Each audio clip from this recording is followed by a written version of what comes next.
और अब बात आंदोलन में एजेंडा गैंग की मौजूदगी की। किसान अपने आंदोलन को और तेज करने जा रहे हैं। 12 दिसंबर को किसान दिल्ली से लगती कई सीमाओं को बंद करने के साथ टोल प्लाजा को भी ठप करने की हुंकार भर रहे हैं। लेकिन किसानों के इस आंदोलन को कुछ चेहरे अपने फायदे के लिए इस्तेमाल करना चाहते हैं। इन एजेंडाधारियों का काला चेहरा तब बेनकाब हुआ जब दिल्ली दंगों के आरोपियों शर्जिल इमाम और उमर खालिद के पोस्टर लहराए गए। खुफिया एजेंसियों की माने तो किसान आंदोलन को हाईजैक करने की साजिश रची जा रही है।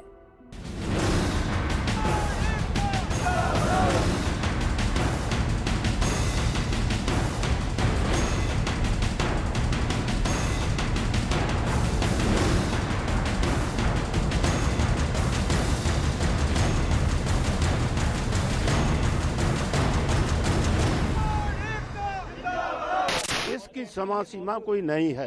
ये एक लहर है, जैसे पगड़ी संभाल जटा लहर चली, मजारा लहर चली, बाबा बंदा सिंह बहादुर ने जमीनों की लड़ाई में लहर चलाई, उसी लहर है।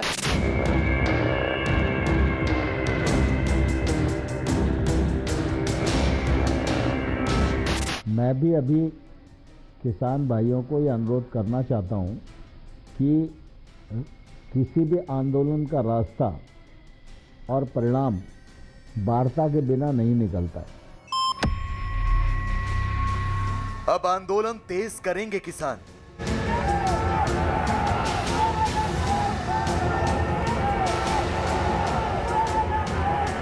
तमाम किसान जो गाजीपुर बॉर्डर पर बैठे हुए थे फिलहाल आपको NH9 पर नजर आ रहे हैं और महज 20 मीटर की दूरी है पुलिस की बैरिकेड से। जब 80% किसान नु करे से वापिस लो तो वापिस ले लेना चाहिए। हठ धर्मी सरकार को छोड़नी पड़ेगी।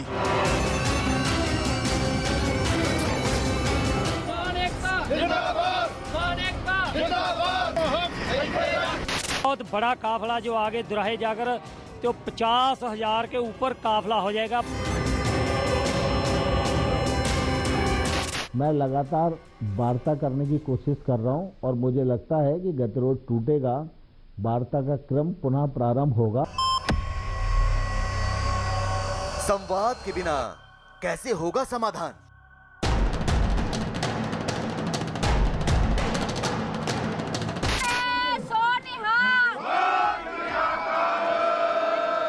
पूरे भारत में कल 12 तारीख को जो है टोल प्लाजे फ्री रहेंगे।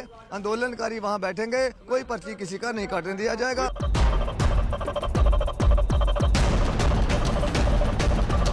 और सबका एक ही निर्णय है कि सरकार को बिल वापस लेने पड़ेगा।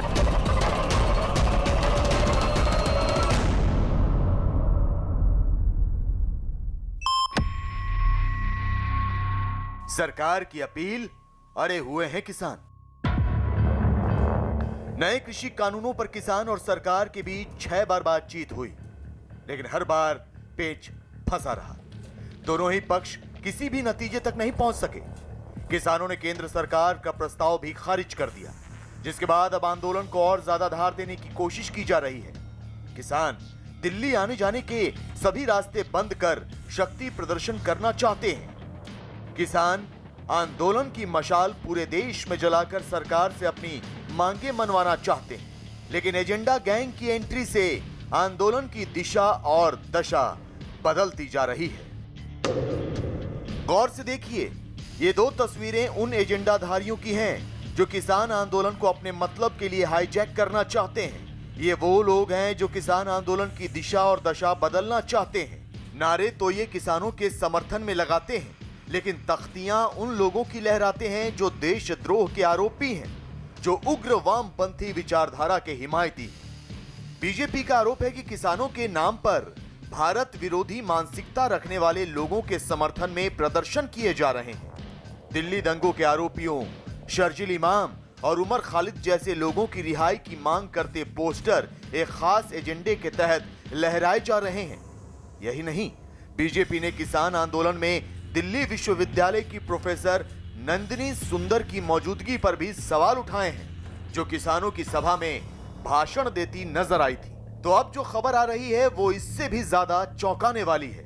खुफिया एजेंसियों के मुताबिक उग्र वामपंथी विचारधारा के लोगों ने किसान आंदोलन को हाईजैक कर लिया है। उग्र वामपंथी विचारधारा के लोग किसानों को हिंसा के लिए उकसा सकते हैं। किसानों को सार्वजनिक संपत्ति के नुकसान के लिए भड़काया जा सकता है। उग्र वामपंथी विचारधारा के लोग आगजनी भी करवा सकते हैं। आज सुबह अखबार में पढ़ा, ये दैनिक भास्कर अखबार है और इसमें किसान आंदोलन में दिखे दिल्ली के दंगों के आरोपियों के पोस्टर और रिहाई की मांग। और मैं आपके माध्यम से किसान यूनियन के नेताओं को कहना चाहता हूं कि इस प्रकार के तत्वों के हाथ में अगर ये आंदोलन पहुंच जाएगा तो किसान के हितों को इससे नुकसान होगा। उन्होंने अभी तक अनुशासन बना के रखा है, इसलिए किसान यूनियन को सावधानी बरतना चाहिए। जो लोग देश को तोड़ना चाहते हैं, इस प्रकार के तत्व अगर आंदोलन में दिखेंगे तो इससे निश्चित रूप से किसान बदनाम होगा। किसान आंदोलन को अपनी विचारधारा के लिए एक मंच के तौर पर इस्तेमाल करने की कोशिश की जा रही है, लिहाजा खुफिया एजेंसियां अलर्ट हैं। लेकिन किसान इस बात से इत्तेफाक नहीं रखते। किसान पहले दिन से कहते आ रहे हैं कि किसी भी राजनीतिक दल और किसी भी विचारधारा को आंदोलन प्लेटफॉर्म नहीं देने वाला। ये और हमारे एजेंडे में ये है नहीं, ये हमारे एजेंडे में नहीं है। ठीक है, पूर्ण रूप से वो कहीं लगा दिए होंगे, हमें भी पता चला था कि कहीं इस तरह के पोस्टर आए और वे हरियाणा की तरफ कहीं लगे हैं। तो हमारे वालों ने तो समझा होगा कि ये वे लोग हैं जो यहाँ दिल्ली पुलिस ने या हरियाणा पुलिस ने पकड़ लिए होंगे। हमें भी नहीं पता उनके नाम क्या है, वो कहाँ मिले। हाँ, मिले होंगे, किसी तरह लगाए दिए होंगे। हमारा उनसे कोई नहीं। जो हमारी कोर कमेटी की मीटिंग है उसमें इस तरह के उस पर एजेंडे पे कोई चर्चा नहीं वहाँ पे हुई इस तरह का, ना हमारा कोई एजेंडा है। सरकार और किसान दोनों आंदोलन में एजेंडाधारियों की मौजूदगी से सावधान है, लेकिन इस पर राजनीति भी शुरू हो गई है। कांग्रेस एक तरफ तो किसान आंदोलन को मंच की तरह इस्तेमाल ना करने की बात कर रही है, जबकि दूसरी तरफ एक खास विचारधारा का समर्थन करते बैनर और पोस्टर को जायज भी ठहरा रही है। देखिए, किसानों ने बहुत स्पष्ट रूप से रखा है कि उनके मंच पे कोई राजनीतिक लोग नहीं आएगा, कोई उसमें सम्मिलित नहीं होगा। कोई जो समर्थन करना चाहे तो समर्थन करें, तो ये बहुत स्पष्ट है। और किसानों ने अपनी मांग, डिमांड चार्टर पहले से दे रखा है। तो वो प्रायोजक नहीं है, वो तो इस आयोजन में ज़बरदस्ती पेनिट्रेट करके बेनिफिशियरी बनने की कोशिश कर रहे हैं। प्रायोजक तो वो लोग हैं जिनको इन प्रत्यक्ष चुनाव में जनता नकार चुकी है, वो लोग प्रायोजक हैं। और वही लोग, दुर्भाग्यपूर्ण है कि वही लोग प्रायोजक हैं जो इन कानूनों को बनाने के अपने संकल्प को उनकी पॉलिटिकल पार्टीज व्यक्त कर चुकी हैं। कांग्रेस लाख दावे करे, लाख तर्क दे, लेकिन यह भी हकीकत ही है कि कांग्रेस समेत पूरा विपक्ष किसान आंदोलन को सरकार के खिलाफ एक दांव की तरह इस्तेमाल कर रहा है। ऐसे में सवाल ये कि क्या आंदोलन को सियासत का अखाड़ा बनाना सही है? क्या आंदोलन पर राजनीति से किसानों का भला होगा? क्या देशद्रोह के आरोपियों के पोस्टर लगाना उचित है? क्या किसी खास विचारधारा के लोगों को मंच देना मुनासिब है? लेके आना है तो किसान का हौसलाते हुए फोटो लेके आओ। अगर कोई तस्वीर लेके आनी है शहीद भगत सिंह की लेके आओ। अगर कोई तस्वीर लेके आनी है चौधरी छोटू राम की लेके आओ, क्योंकि आंदोलन केवल किसान का है। और कल की जो घटना हुई उसकी इस मंच के माध्यम से पूर्ण रूप से निंदा और खंडन करता हूं कि आंदोलन केवल किसान का है और आगे से कोई भी साथी बिना कमेटी और जत्थेदारों के सलाह के इस प्रकार के प्रोग्राम कहीं भी पीछे भी कहीं भी आयोजित न करें। किसान नेता मंच से एजेंडाधारियों को जगह न देने की अपील भले कर रहे हों, लेकिन जो खबरें सामने आ रही हैं उससे तो यही लग रहा है कि किसान आंदोलन पर भारत विरोधी ताकतों की बुरी नजर लग चुकी है। यकीन नहीं आता तो ये ट्वीट देखिए जो महाराष्ट्र की साइबर सेल के हाथ लगी है। महाराष्ट्र साइबर सेल के सूत्रों के मुताबिक पिछले 15 दिनों में अलग अलग सोशल मीडिया प्लेटफॉर्म पर खालिस्तान से जुड़ी हुई करीब 12,800 पोस्ट की गई हैं। खालिस्तान समर्थक जनरल सिंह भिंडरावाले से जुड़ी हुई करीब 6,321 सोशल मीडिया पोस्ट की गई हैं। सूत्रों के मुताबिक इनमें से कई सोशल मीडिया अकाउंट ऐसे हैं जो काफी वक्त पहले बनाए गए थे लेकिन एक्टिव नहीं थे और अब किसान आंदोलन के दौरान अचानक से ये एक्टिव हो गए। लिहाजा महाराष्ट्र साइबर सेल इन सब पर न केवल नजर रखे हुए है बल्कि इनसे जुड़े सोशल मीडिया अकाउंट की जांच भी की जा रही है।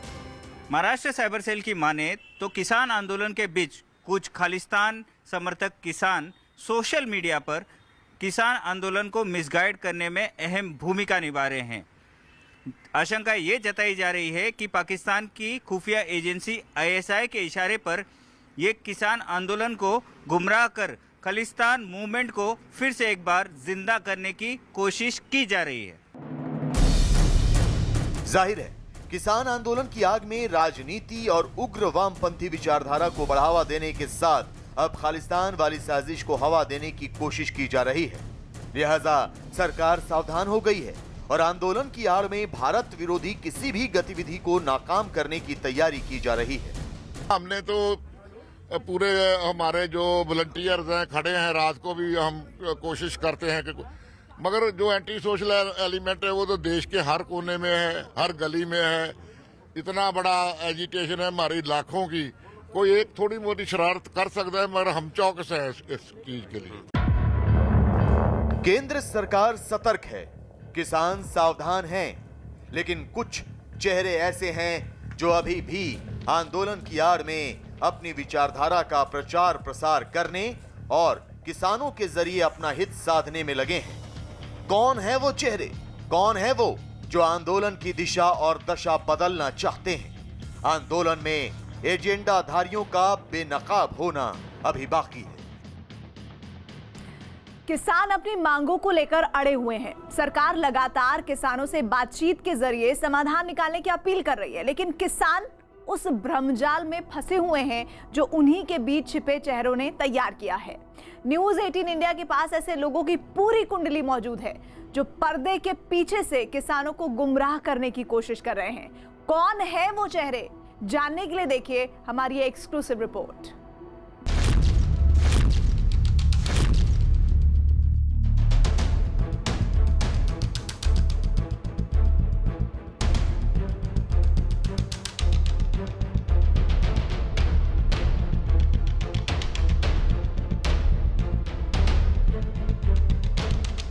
किसान अपने आंदोलन को पहले के मुकाबले तेज करने जा रहे हैं। सरकार से दोबारा बातचीत करने पर फैसला भले ही ना किया गया हो, लेकिन किसान अपनी मांगे माने जाने तक आंदोलन को और व्यापक करना चाहते हैं। इस बात से अनजान कि कुछ चेहरे उन्हीं के बीच रहकर अपने एजेंडे को धार देने की फिराक में हैं। कुछ चेहरे जो किसान आंदोलन को एक मंच की तरह इस्तेमाल कर रहे हैं। किसानों के जरिए मोदी विरोध का झंडा बुलंद किया जा रहा है। किसानों के जरिए वामपंथ की विचारधारा का प्रचार प्रसार किया जा रहा है।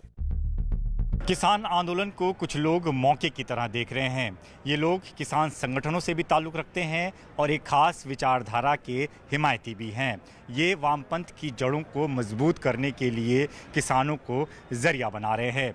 न्यूज़ 18 के पास ऐसे ही लोगों की पूरी कुंडली मौजूद है जो इस बात की तस्दीक करती है कि किस तरह किसान के आंदोलन को हाईजैक करने की कोशिश की जा रही है। आज हम किसान आंदोलन की आड़ में वामपंथ और मोदी विरोध का झंडा बुलंद करते चेहरों को बेनकाब करेंगे। तो गौर से देखिए आंदोलन में मौजूद एजेंडाधारियों की कुंडली। जोगेंद्र सिंह उग्राहा ये भारतीय किसान यूनियन उग्राहन के प्रमुख हैं। इनका संगठन किसान आंदोलन की आग को भड़का रहा है, जबकि भारतीय किसान यूनियन उग्राहन 21 किसान संगठनों के आंदोलन का हिस्सा नहीं। जोगिंदर सिंह उग्राहा का संगठन पंजाब में किसान आंदोलन को बढ़ाने में लगा हुआ है। सुखदेव सिंह ये भी भारतीय किसान यूनियन उग्राहा से जुड़े हुए हैं। ये कॉलेज के दिनों में CPIML के नेता हुआ करते थे। किसान आंदोलन में रेल रोको अभियान को इन्होंने ही हवा दी। बीजेपी नेताओं का पुतला फूंकने और उनका घेराव करने में भी शामिल रहे। सुरजीत सिंह फूल इन्होंने भारतीय किसान यूनियन क्रांतिकारी की 2004 में नींव रखी। 2009 में इन्हें पंजाब सरकार ने UAPA एक्ट में गिरफ्तार भी किया था। सुरजीत सिंह फूल ने ही बुराड़ी के निरंकारी मैदान को खुली जेल की संज्ञा दी थी। कविता कुरुगंटी आशा नाम की संस्था से जुड़ी हुई हैं और बेंगलुरु की रहने वाली हैं, लेकिन कविता ने ही किसानों को अपनी मांगों पर अड़े रहने के लिए उकसाया। पर्दे के पीछे से इन्होंने सरकार के खिलाफ किसानों को भड़काने का काम किया। योगेंद्र यादव और मेधा पाटकर से कविता के पुराने रिश्ते रहे हैं। कविता किसान आंदोलन में लोगों को जमा करने का काम कर रही हैं। ये औद्योगिक घरानों के खिलाफ किसानों को उकसाने की कोशिश कर रही हैं। जितने बाकी वाना राव और सुधा भारद्वाज, इनके पोस्टर्स लेकर वहां लोग खड़े थे और इनको छोड़ने की बात कर रहे थे। अब इनमें से तो कोई किसान नहीं है और मैं आपको कुछ नाम दे रहा हूँ। दर्शन पाल है वहां पर, एक दर्शन पाल है, हनन मोला है, अक्षय कुमार है, कविता कुरगंती है, जगमोहन है, एक सराजी हमारे प्रेम सिंह मुंगू है, किरणजीत सिंह शेखो हैं। ये सबके सब CPI-M या CPI-ML के लोग हैं। योगेंद्र यादव हैं, स्वराज पार्टी से हैं। इनमें से कौन किसान है? दिल्ली की सरहदों पर जमा हुए किसानों में ज्यादातर लोग भारतीय किसान यूनियन एकता उग्राहा से जुड़े हुए हैं। तो आपको बता दें कि इस संगठन से जुड़े लोग लगातार अपनी मांग को सिलसिला वहां तक पहुंच गया है कि जो लोग भारत की एकता और अखंडता को, भारत की संप्रभुता को चुनौती देते हैं, अब उनकी रिहाई की मांग होने लग गई है। तो ये स्पष्ट किया जा सकता है कि भारत बंदी की घोषणा करना, पहले कहना कि हम राजनीतिक दलों को अपने मंच पे नहीं आने देंगे, बाद में भारत बंद में सबको शामिल करके अव्यवस्था और अराजकता पैदा करने का प्रयास होता है। ये चीजें कब तक और कहां तक जाएगी, इसके बारे में सोचना चाहिए। उस सरदार सम्मान को आहत करने का कार्य कर रहे हैं जब यहां पे उमर खालिद और सरजिल इमाम या फिर उन नक्सलाइट को जो भारत की इंटीग्रिटी पर, भारत की सुरक्षा पर, भारत की संप्रभुता पर प्रहार करते हैं, जब उन लोगों को वहां पर सम्मानित करने का और उनकी वकालत की जा रही हो, तो स्पष्ट कहा जा सकता है कि आंदोलन पूरी तरह भटकाव की ओर जा चुका है और यह किसान तो केवल मुखौटा हो गया है। असली निशाना तो नेशनल इंटीग्रिटी को ठेस पहुंचाना है।